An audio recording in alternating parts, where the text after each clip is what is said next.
నమస్తే. మనము భగవద్గీతని ప్రస్తుత పరిస్థితుల్లో ఎలా అర్థం చేసుకొని, ఎలా దాన్ని ఆచరణలోకి తెచ్చుకొని, ఎలా ప్రతి మూమెంట్ హ్యాపీగా ఉండాలి అనేటువంటి విషయం గురించి మనం మాట్లాడుకుంటూ ఉన్నాము. ఏంటి అసలు భగవద్గీత అంటే? భగవద్గీత అంటే నేను చాలాసార్లు మాట్లాడుకున్నాం ఇంట్రడక్షను. మొత్తం మీద మన టోటల్గా మన ఋషులు, మరి అది లక్షల సంవత్సరాలు, వేల సంవత్సరాలు ఏమో మనకైతే తెలియదు. వాళ్ళు భగవతత్వంతో దగ్గరగా ఉండి విషయాన్ని గ్రహించి మనకి చెప్పటం జరిగింది. తర్వాత ఏంటంటే టోటల్గా ఏం చెప్పారా, ఏంది ఇది, ఎన్ని లక్షల సంవత్సరాలా అనేటువంటి విషయం కొంచెం కాస్త ఇంకొంచెం లోతుకి వెళ్ళి విచారిస్తే ఎట్లా విచారణ అంటే ఏంటి, ఈ అవుట్లైన్స్ అన్నీ మనకు భగవద్గీతలో ఇవ్వడం జరిగింది. అసలు సృష్టి ఎట్లా వచ్చింది, అసలు ఏంటి ప్రస్తుతం జరుగుతున్నది, జరగబోయేది ఏంటి, దీనికంతా కారణం ఎవరు అనేటువంటి విషయాన్ని 100% మనకి మన వ్యాస భగవానుడు ఆ ఉపనిషత్తుల సారాన్నంతా గ్రహించి మనకి తేలికగా అందించారు. తర్వాత సంవత్సరాల్లో ఏంటి, క్రీస్తు శకమంతా మనకి తెలుసు. 15వ శతాబ్దం 14వ శతాబ్దం అనుకుంటా. శంకరాచార్య గారు 1514 దాదాపు 1000 సంవత్సరాల నాడు, 1000 సంవత్సరాల నాడు ఆయన దానికి భాష్యం రాశారు. ఆ తర్వాత ఇప్పుడు ఇక్కడ చెప్పింది ఏంటి, వేదాలంటే ఏంటి తెలుసుకోవడం అని అర్థం. మరి ఇది ఎన్ని వేలో ఎన్ని లక్షలో మనకైతే తెలియదు. కాకపోతే ఏంటి, ఇప్పుడు మనం చదువుతున్నటువంటి ఈ భగవద్గీతలో ఆయన ఏం చెప్పున్నాడు, మొత్తము నిరాకారమైనటువంటి భగవతత్వంలో నుంచే పంచభూతాలు, మనసు, బుద్ధి, అహంకారం, దాంతోపాటు జీవ చైతన్యం వచ్చింది. ఆ తర్వాత బ్రహ్మ విష్ణు మహేశ్వరులంతా నా దగ్గర నుంచే వచ్చారు.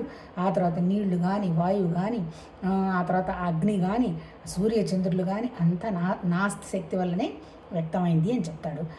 చెప్పి ఇంకా ఏం చెప్తాడు, తర్వాత ఇక్కడ ఇంకా ఎన్ని పదాలు వాడాడంటే, ఆ తర్వాత వాళ్ళెవరు, ఆదిత్యులు అంటే 12 మంది ఆదిత్యులు, 11 మంది రుద్రులు, వీళ్ళ తర్వాత అశ్విని దేవతలు, ఆ తర్వాత ఇంకా ఎవరు, మర్త్యులు అంటే ఏంటి, ఇన్ని 32 రకాల మనవాళ్ళు 32 కోట్లు అంటుంటారు కదా. 32 కోట్లు కాదట అర్థం, 32 రకాల దేవతలు అన్నమాట. అంటే అర్థం ఏంటి, ఆ తర్వాత మనువులు ఏమంటాడు, మనువులు అంటే మనుషులు అనమాట. అంటే ఏంటి, నేను అర్థం చేసుకుంది ఏంటంటే వాళ్ళ మానసిక స్థితిని బట్టి వాళ్ళ నా వివరణ చేశారేమో అనిపిస్తుంది. ఎట్లా అనిపిస్తుంది, అఫ్కోర్స్ ఇది నా ఊహే, అంటే నా ఆలోచనే. మొత్తం ఏం చెప్పారు వీళ్ళు, టోటల్గా 4 యుగాలు నడిచినాయి అన్నారు. ఏంటి, ఫస్ట్ యుగం సత్యయుగం, కృతయుగం. అంటే ఎన్ని లక్షల సంవత్సరాలు ఉన్నాయి అంటాడు. అంటే ఒక్కొక్క మనిషి 1,00,000 సంవత్సరాలు జీవించాట. నెక్స్ట్ వచ్చింది ఏంటి, త్రేతాయుగం, శ్రీరాముడు. ఆ శ్రీరాముడి కాలంలో కూడా ధర్మం 3 పాదాలు, ఫస్ట్ వచ్చేమో ధర్మం 4 పాదాల్లో నడిస్తే ఇక్కడేదో కొద్దో గొప్ప తగ్గబట్టే రావణాసురుడు సీతాదేవిని ఎత్తుకెళ్ళడము, ఎనిహో రాముడు ధర్మంగా పరిపాలించాడు, అది త్రేతాయుగం. తర్వాత 3 వచ్చేటప్పటికి ఏంటి, ద్వాపరయుగం. ద్వాపరయుగంలో ఎలా ఉండింది, ద్వాపరయుగంలో శ్రీకృష్ణుడు, ఆ తర్వాత మన కౌరవులు, పాండవులు. ఆ తర్వాత ఎందుకో నాకు డౌట్ వచ్చి పాండవుల విషయం చూస్తే పాండవులకు పెట్టిన పేర్లు కూడా పంచభూతాల పేర్లే. యమధర్మరాజు, ధర్మరాజు అంటే యముడి కొడుకు. యముడు అంటే ఎవరు, కాలము, ధర్మం. రెండోది వచ్చేవారు, భీముడు వచ్చి వాయుదేవుడు కొడుకు. వర్ణుడు అంటే ఏంటి, నీటి తత్వం ఉన్నటువంటి ఇంద్రుడు కొడుకు అర్జునుడు. తర్వాత అశ్విని దేవతలకు సంబంధించిన వాడు నకులు, సహదేవుడు. అంటే ఏంటి, మన ఋషులు ఏం అర్థం చేసుకున్నా, వాళ్ళు ఏమి అనుభవంలోకి తెచ్చుకున్నా వాళ్ళకి దొరికింది కూడా పంచభూతాలు, మనసు, బుద్ధి, అహంకారం అయి ఉండొచ్చు, అంతే కదా. తర్వాత వచ్చిన యుగం ఏంటి, ద్వాపరయుగం. ద్వాపరయుగం ఎలా ఎండ్ అయింది, ఉన్న మనుషులన్నీ యుద్ధం చేసుకున్నారు. తర్వాత ప్రతి వాళ్ళలో ముసలం పట్టింది, ఎవరిని వాళ్ళు పొడుచుకున్నారు, మొత్తం చచ్చిపోయినారు. చివరికి ఆ పాండవులలో లాస్ట్ వారసుడైనటువంటి పరీక్షిత్ మహారాజు వచ్చాడు. అక్కడి నుంచి కలియుగం మొదలైంది. ఇప్పుడు ఇంత చెప్పదలుచుకుంది ఏంటి, మన వాళ్ళు చెప్పిన దాన్ని బట్టి ఇవన్నీ ఎక్కడ రాశారు, ఉపనిషత్తుల్లో ఇదంతా లేదు. ఉపనిషత్తుల్లో అంతా జస్ట్ జ్ఞానకాండ. అసలు మనిషి అంటే ఎవరు, బుద్ధి అంటే ఏంటి, మనసు అంటే ఏంటి, అహంకారం అంటే ఏంటి, వీటన్నిటి ఎట్లా జయించాలి, అసలు ఉన్నటువంటి నిరాకార భగవతత్వానికి ఎలా చేరాలి, ఇవన్నీ చెప్పడం జరిగింది. మళ్ళీ ఈ అష్టాదశ పురాణాలు రాశారు, అది రాసింది కూడా మన వ్యాస భగవానుడే. అంటే సృష్టి ఎట్లా వ్యక్తమైందని, పరమాత్మ తత్వంలో నుంచి వచ్చినటువంటి సృష్టి. ఆ తర్వాత ఏంటి, భూమి, ఆ భూమి వెళ్ళేమో నీళ్ళల్లో పడిపోతే మళ్ళీ వరాహం దాన్ని పైకి తీసుకొని వస్తే, దాని తర్వాత మళ్ళీ మత్స్యావతారం వచ్చి, తర్వాత మళ్ళీ కుర్మావతారం వచ్చి, కుర్మావతారం తర్వాత మళ్ళీ దాన్ని ఏమంటారు, నరసింహావతారం వచ్చి, అంటే ఏంటి, మనిషి శరీరం కాని అవతారం. దాని తర్వాత వామనావతారం వచ్చి, దాని తర్వాత మళ్ళీ వామనావతారం తర్వాత మళ్ళీ కృతయుగం, మళ్ళీ అది విష్ణు భగవానుడు నుండి ఎవరనండి వాళ్ళు. ఆ తర్వాత మళ్ళీ రామావతారం తర్వాత మళ్ళీ ద్వాపరయుగం వచ్చి కృష్ణుడు వచ్చినాడు. తర్వాత కల్కి అవతారం లాస్ట్లో అంటారు. అంటే ఇంతసేపు చెప్పిందంతా ఏంది, వీళ్ళంతా కూడా అంటే పరిణామవాదానికి సంబంధించి ఉండొచ్చు అనుకున్న పురాణాలు, అంతే కదా. ఒక రకంగా అంటే ఇప్పుడు మనం డైరెక్ట్గా కోతిలో నుంచి మనిషి వచ్చాడు అనకుండా ఒక దశ నుంచి మనిషి ఎక్స్పాండ్ చేసుకుంటూ మానసికంగా ఎదగలిగేటువంటి స్థితికి వచ్చి ఉండొచ్చేమో అని అనిపిస్తుంది దశావతారాలు చూస్తే. అంటే ఇదంతా కూడా ఎవరు ఆ మహానుభావుల ఊహలంటే నన్ను ఏమని అంటారేమో నాకు తెలియదు, కానీ ఒకవేళ ఇది సత్యం అయి ఉంటే అద్భుతం. సత్యం కాకుండా వాళ్ళ ఊహకు అందించి కనుక రాశారంటే మహా అద్భుతం. ఎంత మేధాశక్తి, ఎన్ని రకాల పేర్లు పెట్టారు. మనువులు అన్నారు, 14 రకాల మనువులు అన్నారు. మళ్ళీ వీళ్ళందరూ వీళ్ళకి ఆరిజిన్ ఏది చూపిస్తాడు, మళ్ళీ సూర్యుడో చంద్రుడో అదే చూపిస్తాడు. అంటే అంత సూర్యుడి నుంచి వచ్చిన ఆధారమే చూపిస్తాడు. అంటే సూర్యశక్తి అనేది మనకు కనపడేటువంటి వండర్ఫుల్ శక్తి. అంటే ఎంటైర్ క్రియేషన్ అంతా ఉన్నదంతా దేని వల్ల ఆధారం చేసుకుని ఉంది, సూర్యుడి వల్లే ఉంది, అంతే కదా. సూర్యుడు ఉండడం వల్లనే భూమి మీద మొక్కలు కానీ ప్రాణులు కానీ అన్నీ బతకగలుగుతున్నాయి అన్నమాట. అందుకని దాన్ని పేరు చేసుకొని పేర్లు కూడా సృష్టించుకోవచ్చు. సూర్యుడి యొక్కకి 12 రకాల సూర్యుళ్ళు, 12 రకాల మంది సూర్యుళ్ళకి కలిపి మళ్ళీ ఇంకొక పిల్లవాడు ఒకళ్ళు పుట్టినట్టున్నాడు. తర్వాత మళ్ళీ కౌశికుడు అంటాడు. అంతా అబ్బా అంటే అనకూడదు కానీ వండర్ఫుల్ అనమాట. అందుకనే దాన్ని ఏమంటారు, పంచదశలో రాస్తాడు. ఆ వండర్ఫుల్ రచయిత ఎవరంటే భగవంతుడట, అంతే కదా. ఎంత రచనాశక్తి అసలు. ఈ మనుషులు ఇలా ఉండడం ఏంటి, ఈ మనుషులకి ఇలా ఆలోచనలు ఏంటి, జంతువులు అలా ఉండడం ఏంటి, వాటి లైఫ్ ఏంటి, అలాగే మొక్కలేంటి, పురుగులేంటి, చీమలేంది, ఈ ప్రకృతి ఏంది, ఈ కాలాలేంది, ఈ టైం ఏంది, మళ్ళీ మాయ అంటారు, అసలు ఇంత లేదంటారు. మరి ఇదంతా ఎక్కడ ఇమాజినేషను. దీన్నంతా కలుపుకొని మన వాళ్ళు ఏమన్నారంటే అద్భుతమైన వర్డ్ వాడారు, విజిడమ్, జ్ఞానం. ఇప్పుడు మనకి భగవద్గీత చెప్పుతున్నదంతా కూడా జ్ఞానమే, అంతకంటే ఇంకేం లేదు. ఆ జ్ఞానస్థితికి వెళ్ళాలంటే ఈ శరీరం ఉన్నటువంటి ప్రాణము మనసులో, అది ప్రాణం మనసులో ఉన్నటువంటి ఈ శరీరాన్ని ఎలా వాడి ఇంకా ఈ జ్ఞానశక్తిని డెవలప్ చేసుకుని మనం కూడా నిరాకారంగా ఎలా మారాలనేటువంటి విషయమే చెప్పడం జరుగుతుంది అనిపిస్తుంది. అబ్బా అంటే వండర్ఫుల్. ఇప్పుడు అల్టిమేట్ ఏంటి, మనం చేయాల్సింది మన జ్ఞానాన్ని పెంచుకోవాలి, అంతే. భగవద్గీతలో నాకు చెప్పాలంటే అర్థం. ఎందుకంటే స్వర్గం నరకం అవేం చెప్పలే. ఈవెన్ దైవత్వంలో కూడా ఏం చెప్తున్నాడు, ఈవెన్ ఇప్పుడు మనం విశ్వరూప దర్శనం చదువుకుంటున్నాం, ఏం చెప్తున్నాడు విశ్వరూప దర్శనంలో, అన్నీ నా నుంచే వచ్చాయి చూడు ప్రతిదీ అని చూపిస్తాడు.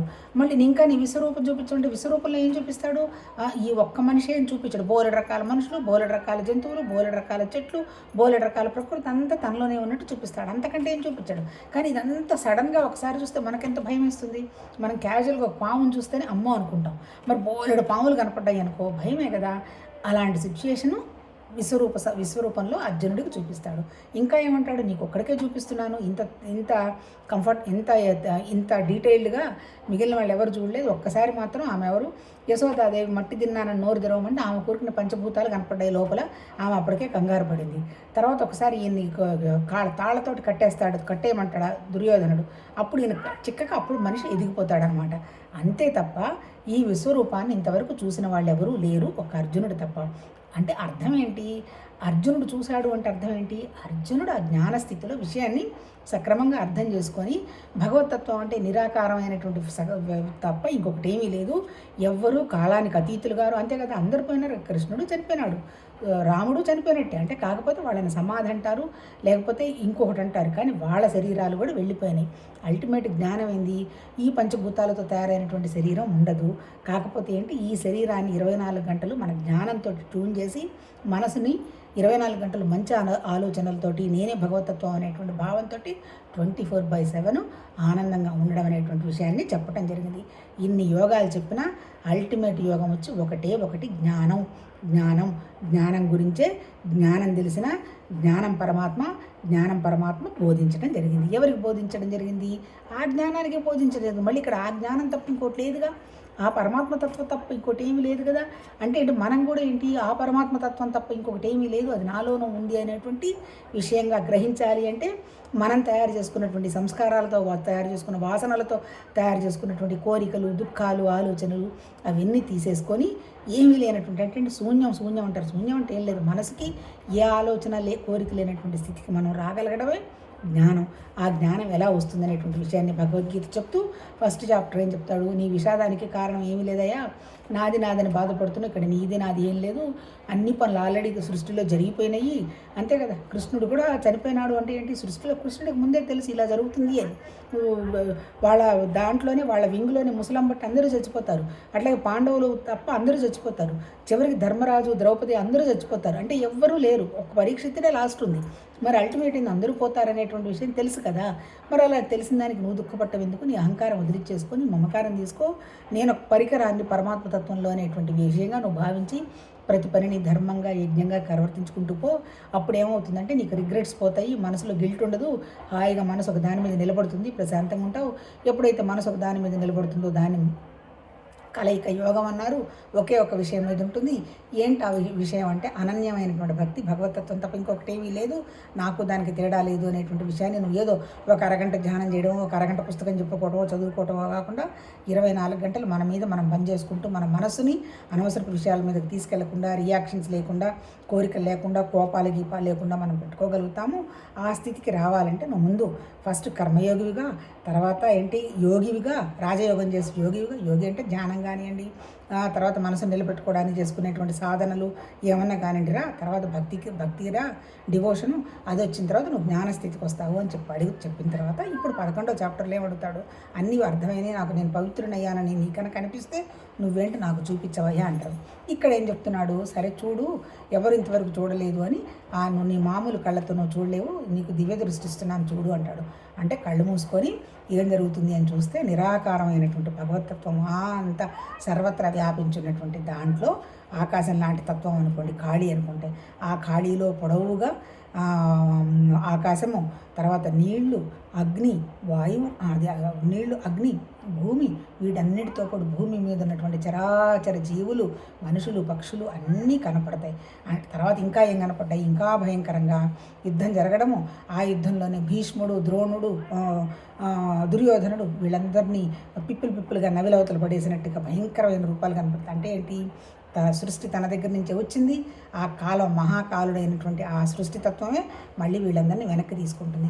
అప్పుడు ఇంకా భయపడిపోయి నాకొద్దు, ఇంకా నాకు అర్థమైపోయింది, నీ అంత ఇంకా నువ్వు నాకు చాలు, ఇంకా నేను విషయం అర్థం చేసుకున్నాను, నీకు ఏ మూల నుంచి దండం పెట్టాలో కూడా నాకు అర్థం కావడం లేదు, అన్ని మూలలు నువ్వే ఉన్నావు, ముందున్నా వెనకున్నావు, పక్కనున్నావు, నువ్వు సర్వత్రా వ్యాపించున్నావు అనేటువంటి విషయం చెప్పి నీ రూపాన్ని నువ్వు విత్డ్రా చేసుకోమని అడిగి అప్పుడు ఇంకా చిన్నగా తను పొగుడతాడనమాట. అంటే సత్తు నువ్వే, చిత్తు నువ్వే, అనంతం నీవే, అంత సృష్టి అంతా నీ దగ్గర నుంచే వచ్చింది, బ్రహ్మ విష్ణు మహేశ్వరులు అందరూ నీ దగ్గర నుంచే వచ్చినారు, నువ్వు తప్ప ఇంకొకటి ఏమీ లేదు అనేటువంటి విషయంగా నిన్న మనం మాట్లాడుకొని చెప్పుకోవటం జరిగింది. తర్వాత ఇంకేంటి, ఇక్కడ నేను ఎంతవరకు చదువుకున్నాము, అంత నువ్వే తండ్రివి, నువ్వే పూజ్యుడివి, ఇంకా నువ్వెవరు లేరు అంటాడు. ఆ తర్వాత నీ రూపాన్ని దర్శించాను, నువ్వు మామూలుగా అయిపోమంటాడు. అప్పుడు ఇంకప్పుడు భగవానుడు చెప్తున్నాడు మళ్ళీ అర్జునుడితో, ఏమంటాడు, అర్జున, నీపై గల అనుగ్రహమున నా యోగశక్తి ప్రభావంతో నీకు నా విరాట్ రూపమును ప్రదర్శించితిని, అది మిక్కిలి తేజోవంతమైనది, అనంతమైనది, ఆద్యమైనది, దీనిని నీవు తప్ప ఇంతకుముందు మరి ఎవరినూ చూచి ఉండలేదు. అంటే ఏంటి, మనం సృష్టికి సంబంధించిన విషయాన్ని ఏమనుకున్నాం, అంతకుముందు ఒకసారి మాట్లాడుకున్నాం, విరాట్ అంటాం, విరాట్, అంతర్యామి, ఆ తర్వాత హిరణ్య గర్భ అనేటువంటి 3 పేర్లు సృష్టి అంటే ఏంటి, ఒరిజినల్ సమిష్టి సృష్టి వ్యక్తం అవడానికి అర్థమైందనమాట. హిరణ్య గర్భ అంటే ఏమీ ఆలోచన లేకుండా నిరాకారంగా నిరంకరంగా ఉన్నటువంటి దాంట్లో నుంచి వచ్చినటువంటి అంతర్యామి అంటే ఆలోచన. ఆ అంతర్యామి ఆలోచన తత్వంలో నుంచి విరాట్ పురుషుడు, విరాట్ తత్వం బయటకు వచ్చింది. విరాట్ అంటే ఏం లేదు, బ్రహ్మాండం, పంచభూతాలే, ఎంతసేపు చెప్పిన పంచభూతాలు, మనసు, బుద్ధి, అహంకారం, దాని ద్వారా ఎంటైర్ అయినటువంటి సృష్టి. అందుకని ఈ విరాట్ పురుషుని చూడటానికి అంత తేలికైంది కాళ్ళు కాదు, ఇంతవరకు ఎవరు చూడలేదు, అలాంటి తేజవంతమైన కాంతివంతమైన అటువంటి శక్తిని నీకు చూపించాను అంటాడు.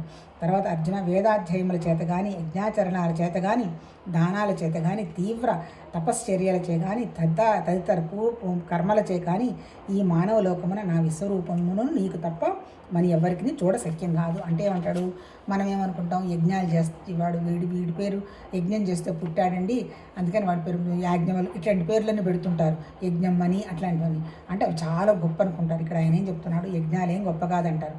తర్వాత అసలు దానకర్ణుడు అంత గొప్పవాళ్ళు లేడంటాడు. తర్వాత బలి చక్రవర్తి అంత గొప్పవాళ్ళు లేడు. ఆ తర్వాత హరిశ్చంద్రుడు అంత గొప్పవాళ్ళు లేరంటారు. అంటే ఏంటి, వాళ్ళల్లో ఉన్న ధర్మాలను ఎక్స్పోజ్ చేశారంటే ఏంటి, మనం కూడా ఆ ధర్మగుణాలు అలవాటు చేసుకుంటామని వాళ్ళని కల్పించి చెప్పుండొచ్చు. కానీ ఇక్కడ చెప్పింది చెప్పింది అవి కూడా పెద్ద గొప్ప విషయాలు కాదు అంటాడు.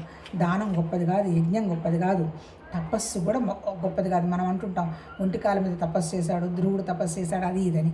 తర్వాత ఎన్నో పుణ్యకర్మలు చేస్తారు. ఇటువంటివన్నీ కూడా ఏం గొప్ప కాదు. అటువంటి వాళ్ళకు కూడా నేను ఎవరికి చూపించలేదు, నీకొక్కడికే చూపించాను అంటాడు. ఎందుకు? ఈ విధమైన నా ఈ భయంకర రూపాన్ని చూచి నువ్వు ఎట్టి వెదకును మోహానికి గురి కావలదు. భయమును వీడి ప్రసన్న చిత్రుడవై శంఖచక్ర గదాపద్మములతో విలుచున్న నా చతుర్భుజ రూపమును మరలా చూడను. అనవసరంగా నువ్వు టెన్షన్ పడవాకు, నీకు ఒక్కడికే చూపించాను, ఇక్కడ నార్మల్ రూపాన్ని నువ్వు ఊహించుకో, మిగిలిన జోనికి వెళ్ళవాకు అంటాడు. తర్వాత సంజయుడు చెప్తున్నాడు మళ్ళీ అక్కడ, వాసుదేవుడు ఈ విధంగా పలికి అర్జునులకు తన చతుర్భుజ రూపాన్ని దర్శనమిచ్చాను. అనంతరం శ్రీకృష్ణ పరమాత్మ సౌమ్యమూర్తి అని తన శ్రీకృష్ణ రూపమును స్వీకరించి భయపడుతున్న అర్జునుడు ధైర్యం చెప్పను. చివరికి ఏంటి అర్జునుడి క్వాలిటీ కృష్ణుడి క్వాలిటీ ఏంటి? ఆయన పేరు స్ఫురద్రూపి, అంటే జ్ఞాని. ఇప్పుడు మనకి వెనక్కి వెళ్ళి చూస్తే శ్రీరామచంద్రుడు ధర్మమూర్తి, తర్వాత శ్రీకృష్ణుడిని ఏమంటారు? యోగి అంటారు. అంటే యోగ బలం ఉంది, తన శక్తితోటి ఏది కావాలంటే అది చేయొచ్చు. కానీ శ్రీరాముడికి బలం ఉన్నా తన పని ఎవరోహోరిని ఉపయోగించుకున్నాడు, కానీ తను డైరెక్ట్గా ఏం చేయలే. కానీ శ్రీకృష్ణుడు అలా కాదు, యోగి అనమాట. ఈ యోగి ఎలాంటి వాడు? ఏ పని చేస్తున్నా ఏం జరుగుతుంది అనేటువంటి విషయం తనకు ఒక అవగాహన ఉంటుంది కాబట్టి ప్రతిదానికి చిరునవ్వుతో ఉంటాడు. అంటే ఏంటి? ఇప్పుడు మనకు రాముడు సీతాదేవి వెళ్ళిపోయినప్పుడు హా సీత అని తెగేడి చేస్తాడు, అంటే మామూలు మానవుడిలాగా. కానీ కృష్ణుడు అట్లా ఏడవడు. ఎందుకు? కృష్ణుడు యోగ మాయను పట్టుకున్నాడు, తనకి తెలుసు ఏం జరగబోతుంది అని. అందుకని కృష్ణుడు పర్సనాలిటీని మనకి ఎట్లా చెప్తాడు?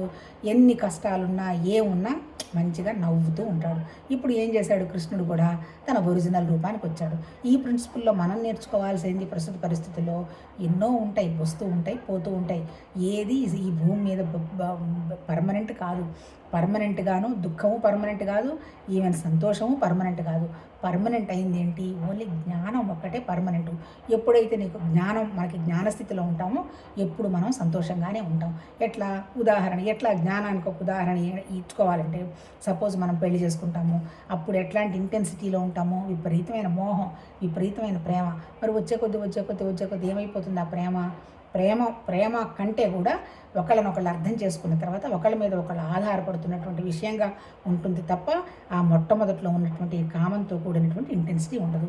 ఓహో, ఇది సహజం కదా, అందుకని ఆ ఇంటెన్సిటీ మళ్ళీ ప్రతి చోట రావాలని నేను కోరుకోవటం తప్పు కదా అనే విషయం మనం గ్రహించామనుకో, ఉన్న చోటనే మనం అర్థం చేసుకుంటూ ఎంత ఆనందం ఉన్నామనేటువంటి విషయాన్ని గ్రహిస్తూ ప్రస్తుతంలో ఆనందంలో ఉండడానికి ప్రయత్నం చేస్తాం. ఇప్పుడు ఇక్కడ చెప్పింది ఏంటి? కృష్ణుని చూసి మనం భగవాన్ని చూసి మనం నేర్చుకోవాల్సింది ఏంటి? మన జ్ఞానాన్ని ఎప్పుడైతే వృద్ధి చేసుకుంటూ పోతామో అప్పుడు మనం కంఫర్టబుల్గా ఆనందంగా ఉంటాం. ఇక్కడ అదే చెప్పాడు. అలాంటి ఆనందమైన రూపంలోకి ఆయన వచ్చేసాడు. తర్వాత అర్జునుడు ఈ విషయం ఎవరు చెప్తున్నాడు? సంజయుడికి తెలిసింది ఇక్కడ. అంటే ఇక్కడ భగవానుడు అర్జునుడు మధ్య జరుగుతున్న విషయం అంతా అక్కడ సంజయుడు చూస్తూ ధృతరాష్ట్రుడికి చెప్తున్నాడు అనమాట. భగవానుడు పలికెను, అర్జున, అతి సౌమ్యమైన నా మానవాకృతిని చూచి ఇప్పుడు నా మనసు కుదుటపడింది, నేను నా స్వాభావిక స్థితిని పొందితిని. ఇక్కడ ఏం చెప్తున్నాడు వండర్ఫుల్గా? ఇప్పుడు కృష్ణుడు ఏ స్థితికి వచ్చాడు? మానవ మాత్రుడికి వచ్చాడు. ఇప్పుడు మనం కూడా చూడండి, ఎవరితో ఉన్న వీళ్ళు ఏదైనా దేవుడి విషయం మాట్లాడామనుకోండి, అంటే వీళ్ళు ఏదో ఆడుమల్లాగా చూస్తారు, అది అర్థం కాని వాళ్ళు.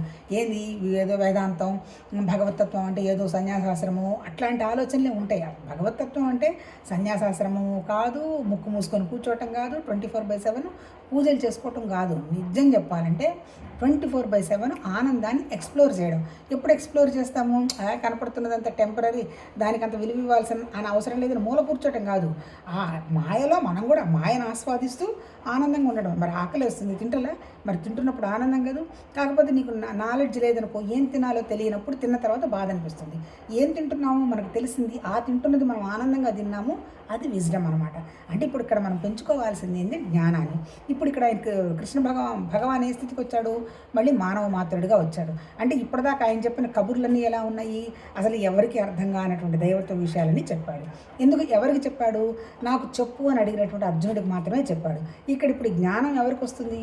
కృష్ణ భగవాన్ని పక్కనే ఉండి ఎన్ని సంవత్సరాలు చూసినా ఆయన ఉన్నటువంటి ఆనందమైన స్థితిని వీళ్ళేమైనా గ్రహించారా? గ్రహించాల. నేను కూడా గ్రహించాలి, నా దుఃఖం పోవాలి అనేటువంటి ఆలోచన ఎప్పుడైతే అర్జునుడికి వచ్చిందో అప్పుడు గ్రహించడం మొదలుపెట్టాడు. ఇప్పుడు దీన్ని బట్టి మనం అర్థం చేసుకోవాల్సింది ఏంది? స్టెప్ బై స్టెప్ రోజుని మొనాటమీగా రొటీన్గా గడపకుండా గొప్ప ఏదో ఒకటి మనం నేర్చుకుంటూ మన జ్ఞానాన్ని పెంచుకొని చివరికి ఏ ఆలోచన లేనటువంటి స్థితికి మనం చేరగలగాలనేటువంటి విషయమే ఇప్పుడు మనకి భగవద్గీత చెప్పింది. ఇంతకంటే ఏమైనా చెప్పిందా? తర్వాత భగవానుడు పలికెను, నీవు చూచిన నా ఈ చతుర్భుజ రూపం యొక్క దర్శన భాగ్యం అన్యులకు అత్యంత దుర్లభం.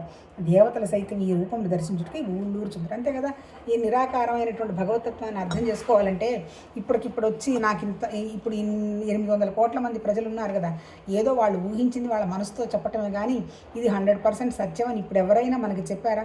మనకి మొన్న వచ్చిన కరోనానే ఉదాహరణ. మరి కరోనాలో ఎవరు చెప్పారు మనకి? అంటే ఇప్పుడు అర్థం చేసుకోవాల్సింది ఏంది? ఆ జ్ఞానశక్తిని మనమే పెంచుకోవాలి తప్ప మనకి ఎవరు ఏమీ చెయ్యరు. మనం ఒక్కళ్ళమే పుట్టాము, మనం ఒక్కళ్ళం బతుకుతాము, మనం ఒక్కళ్ళం చనిపోతాము. కానీ ఈ చనిపోతున్నటువంటి ఈ మధ్య ప్రయాణంలో అందరితో కంఫర్టబుల్గా ఉంటూ అన్ని చోట్ల నేర్చుకుంటూ హాయిగా సంతోషంగా ఉండడమే జీవితం యొక్క లక్ష్యం అన్నట్టు చెప్పాడంటే ఏంటి? మామూలు మానవ జీవితం యొక్క లక్ష్యం అంటే ఏంటి? ఇప్పుడు మానవ జీవితం లక్ష్యం దాటాలంటే ఏం చేయాలి?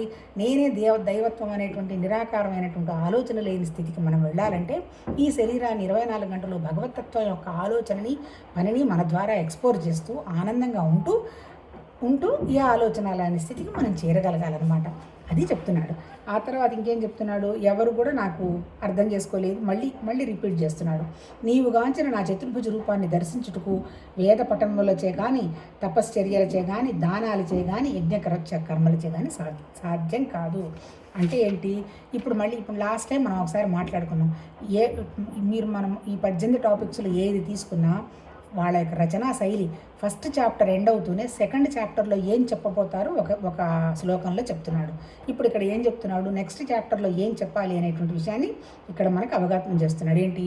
యజ్ఞం చేసినా చేరలేరు, దానం చేసినా చేరలేరు, తపస్సు చేసినా చేరలేరు, ధ్యానం చేసినా చేరలేరు, నిష్కామ కర్మ చేసినా చేరలేరు. మరి ఎవరు చేరతారు అనే దానికి ఇప్పుడు చెప్తున్నాడు. అనన్య భక్తి ద్వారా మాత్రమే సాధ్యమవుతుంది అంటాడు. ఇట్టి నా చతుర్భుజ రూపాన్ని ప్రత్యక్షంగా చూచుటకు, తత్వజ్ఞానం పొందుటకు, అందు ఏకీభావ స్థితిని అందుటకును కేవలము అనన్య భక్తి ద్వారానే సాధ్యమవును. అంటే ఏంటి? ఒక భక్తి ఒకటే మార్గము. నువ్వు అనుకున్న స్థితి చేరాలంటే ఏ స్థితికి చేరాలనుకుంటున్నావు? ఏకీభావ స్థితి అంటే ఒకటే ఒక భావం ఉంది, అది భగవతత్వం తప్ప ఇంకొకటి లేదు అనేటువంటి విషయాన్ని నువ్వు గ్రహించాలంటే యజ్ఞము, తపస్సు, కర్మ, ఆ తర్వాత ఇప్పుడు మనం అంతా చెప్తుంటారులే, అది వాళ్ళని పోయి ఉద్ధరించాలి, వీళ్ళని ఇవన్నీ సాధ్యం కాదు. ఒకటి సాధ్యమవుతుంది, అనన్య భక్తి అంటాడు. ఏంటి అనన్య భక్తి అనేదానికి కింద ఇస్తున్నాడు చూడండి. కర్తవ్య కర్మలను అన్నింటినీ నాకే అర్పించువాడును. అంటే ఏంటి? నాది అంటూ ఇక ఏమీ లేదు, అంతా నీదే, నీ వల్లే జరుగుతుంది. అత్పరాయణుడు, నా యందు భక్తి శ్రద్ధ కలవాడిని. ఎప్పుడు చేస్తామట్లా? నాకు ఇంకా ఏం అవసరం లేదని ఎవరి ముందైనా మనం అన్నీ ఎవరికి ఇవ్వగలుగుతాము?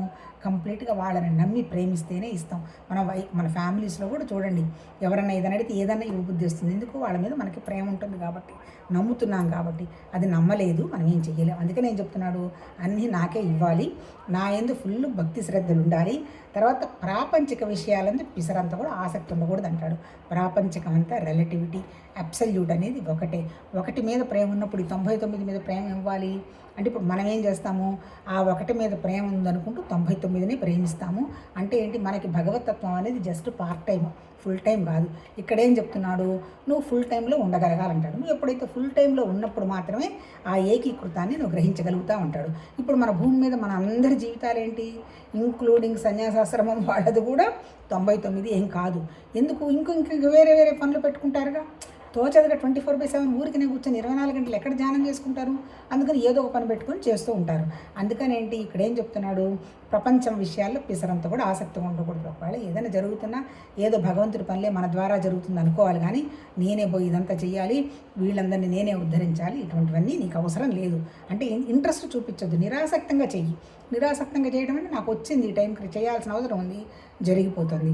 నేనే చేశాను, నా అంత గొప్పగా ఎవరు చేయలేదు, ఇలాంటి పిచ్చి భావాలన్నీ పెట్టుకోవద్దు. ఆసక్తి వాటి మీద, ప్రపంచ విషయాల్లో పిసరంతా కూడా ఆలోచన వద్దు. ఏ ప్రాణి యందు ఏ మాత్రము వైరభావం లేనివాడు. అంటే ఏంటి? ఈవెన్ నిద్రలో కూడా మనకి ఎవరి మీద పిసరంతా కూడా ద్వేషం ఉండకూడదు. ద్వేషం, ప్రేమ ఒకే చోట ఉండవు.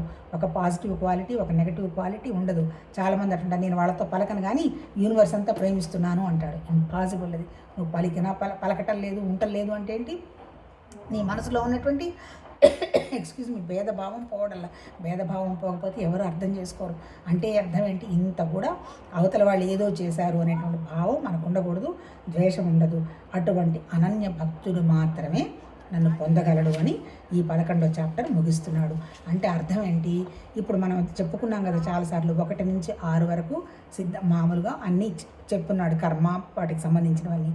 6 నుంచి 12 వరకు భక్తి 11 వరకు భక్తి 12 వరకు చెప్పాడు. ఇప్పుడు 11 ఏంటి? విశ్వరూపంలో అసలు ఎట్లా వచ్చింది, ఎవరు, అంతా నేనేను, ఒకటి తప్ప ఇంకోటి లేదు అని జ్ఞానం చెప్పాడు. రేపు 12వది వచ్చి భక్తి యోగం చెప్పబోతాడనమాట.